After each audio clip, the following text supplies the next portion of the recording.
લક્ષ્ય ન્યૂઝ, એક નજર, એક લક્ષ્ય. કયાલ ગામે 300થી વધુ ગરબાને પક્ષીઓના માળા રૂપે આખા ગામમાં લગાવાયા.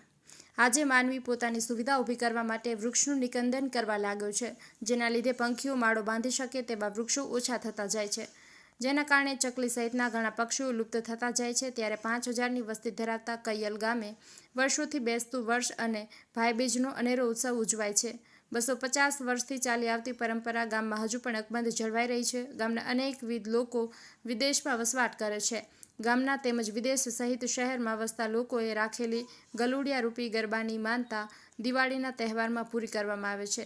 દિવાળી નિમિત્તે શ્રી વેરાઈ માતાજીના માનતાના ગરબા કાઢવામાં આવે છે. માનતા પૂરી થતાં આ માટલાના ગલુડિયા રૂપી ગરબા સંસ્થા દ્વારા મૂકી જવામાં આવે છે. તેનો કોઈ ઉપયોગ થતો નથી, જેથી ગામના યુવાનો અને વડીલોના એક વિચારથી 300થી વધુ ગરબાને પક્ષીઓના માળા રૂપે આખા ગામમાં લગાવવામાં આવ્યા છે.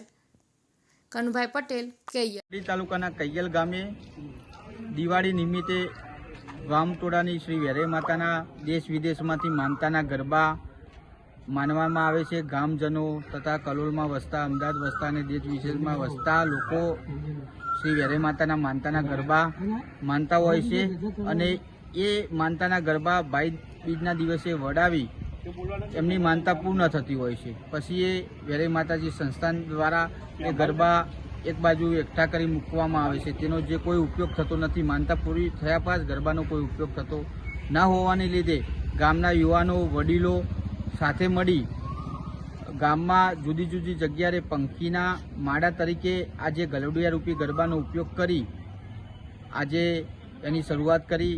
જુદી જુદી જગ્યાએ ઝાડે તથા અમુક જગ્યાએ એનો ઉપયોગ કર્યો અને તે ભરાવવામાં આવ્યા અને આ જ રીતે 200થી 300 ગરબા આખા ગામમાં પંખીઓ માટે વસવાટ થાય તે માટે ભરાવવામાં આવશે.